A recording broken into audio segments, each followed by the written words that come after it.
तर मी राष्ट्रवादी काँग्रेस पक्ष अजितदादा गट हा काही मी सोडलेला नव्हता हे लक्षात घ्या. त्यामुळे कुठल्याही परिस्थितीमध्ये पुढच्या निवडणुकांमध्ये सुद्धा आमच्या पक्षाला जास्त चांगलं यश मिळावं म्हणून आम्ही सगळे प्रयत्न करणार आहोत. तुम्हाला मंत्रिपद मिळाल्यानंतर मनोज जरांगे टीका करतायत. तुम्हाला नाशिक पालकमंत्रीपद हे पहा, मंत्रिपद त्याची शपथ देणं, मंत्रिमंडळात घेणं, खातं देणं, आणखीन काही जबाबदारी देणं ही सर्वस्वी मुख्यमंत्री आणि मग उपमुख्यमंत्र्यांच्या सल्ल्याने हे सगळे निर्णय घेतले जातात. तुम्हाला मंत्रिपद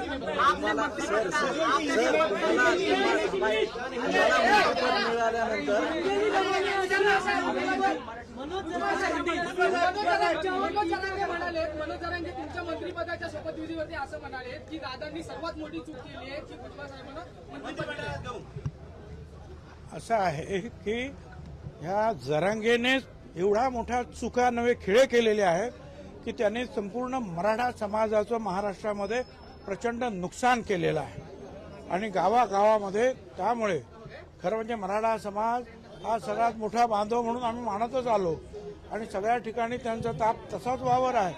परंतु याच्या या कर्तृत्वामुळे या जरांगेच्या मराठा समाजाला सुद्धा जे आहे मी सांगतो कि निश्चितपणे त्रास झाला. आज आपने शपथ लिया क्या सर? आज आपने शपथ लिया हिंदी में बताइए. आज आपने शपथ हिंदी में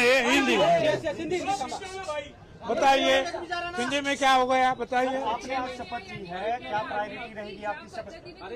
अरे हिंदी तो बोलो यार, हिंदी तो बोलो यार. आज आपकी सर आपने शपथ ली है, आज क्या प्रायोरिटी रहेगी, कौन सा डिपार्टमेंट आपको दिया गया? देखिए, मंत्री पद की शपथ देना और मंत्रिमंडल में लेना, बाद में कौन सा है डिपार्टमेंट देना और आगे के कौन सी जो है जिम्मेदारियां देना, ये पूर्णतः मुख्यमंत्री फडणवीस साहब के ऊपर निर्भर रहता है. वो जो उप मुख्यमंत्री है उन लोगों के साथ चर्चा करते हुए वो निर्णय लेंगे, वो हमको मंजूर है. इस तरह से भी देखा जा रहा है कि धनंजय मुंडे को जब निकाला गया मंत्री पद से, उसके बाद फिर आपको लिया गया है, कहीं ना कहीं उस नजरिए से भी ये देखा जा रहा है, तो उसको लेके क्या कहेंगे आप? चलिए आगे. पूरे ओबीसी समाज को महाराष्ट्र के न्याय मिला, ऐसी लोगों की भावना क्या है? देखिए, मैं ओबीसी समाज का, पिछड़ों का काम, ओबीसी और ये जो वीजेएनटी जो है इसका जो काम जो है मैं आज नहीं, मैं 35 साल से करता हूँ. मैं कहाँ भी रहा हूँ, किसी भी स्थिति में रहा हूँ, वो काम मेरा कभी भी जो है बंद नहीं होता है. आपने देखा होगा कि कास्ट सेंसस होना चाहिए, जातिगत जनगणना होनी चाहिए. 35 साल से लगातार हम उसकी अलग अलग रामलीला मैदान से लेकर पटना बिटना सब जगह जितनी भी बड़ी रैलियां हुई, हमारा पहला मुद्दा ये था हमारी जाति गणना की जाए. और वो जो है आज हम बहुत खुश है कि मोदी साहब ने जो है उसको मान लिया है और ये जो जातिगत जनगणना अब होगी. साथ साथ जो है जो हमारा कुछ आरक्षण परसेंटेज कम हुआ था भाटिया कमीशन के अहवाल के अनुरूप, इसलिए सुप्रीम कोर्ट में जब ये केस आई तब हम लोगों ने वहाँ हमारे भी वकील दिए और ये समीर भुजबल जी, महेश झगड़े, मंगेश ससाने, इन सबको जो है 2 दिन उधर भेज दिया था. वो इंदिरा जयसंघानी मैडम, फिर तुषार मेहता साहब, फिर जो हमारे गोपाल शंकरन जो है, वो सारे हमारे जो एडवोकेट है बड़े बड़े, उनसे सबसे मुलाकात की. और जब ये सवाल आगे आया तो हमने ये बात रखी कि हमको अपना गया हुआ जो भी परसेंटेज है उस परसेंटेज ओबीसी का फिर से मिलना चाहिए. जो है हमारे न्यायमूर्ति महोदय साहब ने सबको पूछा, बोलिए इसके ऊपर कोई बोलना है कुछ? और सभी ने जो है हमारे कहने के ऊपर जो है सहमति दी और फिर ये निर्णय हुआ कि हमको पहले जैसा आरक्षण ओबीसी को महाराष्ट्र में मिलेगा। तो ये और एक हमारी जीत हुई, हम तो इसे खुश हैं। मराठी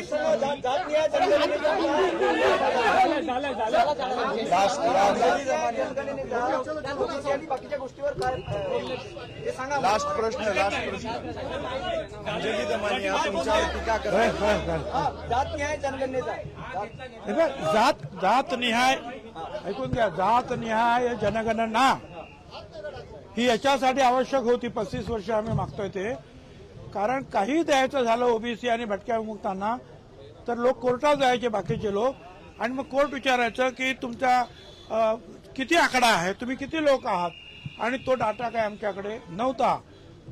1931चा डाटा आपण घ्यावा असं म्हणायचो, पण कोर्टात सगळं प्रकरण जायचं। म्हणून समीर भुजबळ खासदार असतानाच आम्ही प्रयत्न केले, सुप्रीम कोर्टात सुद्धा गेलो। त्यावेळेला खासदार समीर भुजबळांनी ज्यावेळेला आवाज उठवला त्यावेळेला स्वर्गीय गोपीनाथराव मुंडे असतील, लालू प्रसाद यादव, मायावतीजी, हनुमंतयाजी काँग्रेसचे, पवार साहेब या सगळ्यांनी मदत केली। परंतु प्रणब मुखर्जी यांनी जाहीर केलेली जातगणना ही सेन्सस कमिशनरकडून झाली नाही, त्याच्यामुळे तिला जास्ती काही किंमत उरली नाही। ही जातगणना याच्यासाठी पाहिजे आहे, एक आरक्षण हा एक मुद्दा आहेच, पण त्याहीपेक्षा महत्वाचं आमचं हे आहे, कारण ह्या ज्याप्रमाणे दलित समाजाला भारत सरकार आणि राज्य सरकारकडून वेगळा निधी आहे, आदिवासी समाजाला भारत सरकार आणि राज्य सरकारकडून वेगळा निधी आहे। आमची जी मागणी होती त्यानुसार पहिल्यांदा लोकसभेच्या ज्या सभापती अध्यक्ष झाल्या त्यांच्या अध्यक्षतेखाली त्या अगोदर एक समिती 16 खासदारांची नेमली। त्यांनी सांगितलं परिस्थिती ओबीसीची वाईट आहे, त्यांना मदत करायला पाहिजे, परंतु आमच्याकडे डाटा नाही। मग मनमोहन सिंग कमिटी आली, त्याच्यामध्ये चिदंबरम, पवार साहेब ही सगळी मंडळी होती।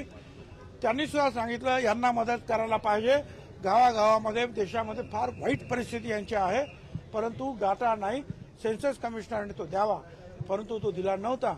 जातगणनेमुळे ज्याप्रमाणे आरक्षणाचा प्रश्न सुटेल त्याहीपेक्षा महत्वाचा हा जो जास्तीत जास्त फंड्स जो आहे भारत सरकार आणि राज्य सरकार यांच्याकडून मिळेल, त्यामुळे गावागावामध्ये असलेला गोरगरीब भटका विमुक्त असेल, आमचा ओबीसी समाज असेल, ज्यांना घरं नाहीत, ज्यांची आरोग्याची परिस्थिती चांगली नाही, शिक्षणापासून वंचित आहेत, ज्या महिला अजूनही कष्टाचं काम करतात, या सगळ्यांना ह्या फंड्स मिळाल्यामुळे जसा दलित समाजाला आणि आदिवासी समाजाला उपयोग होतो तसा उपयोग जो आहे संपूर्ण भटका विमुक्त आणि ओबीसी समाजाला होणार, म्हणून जातगणना महत्वाची आहे। नवीन घडामोडी पाहण्यासाठी आजच आम्ही मुंबईकर 24 तासला लाईक करा, सबस्क्राईब करा आणि अपडेट रहा।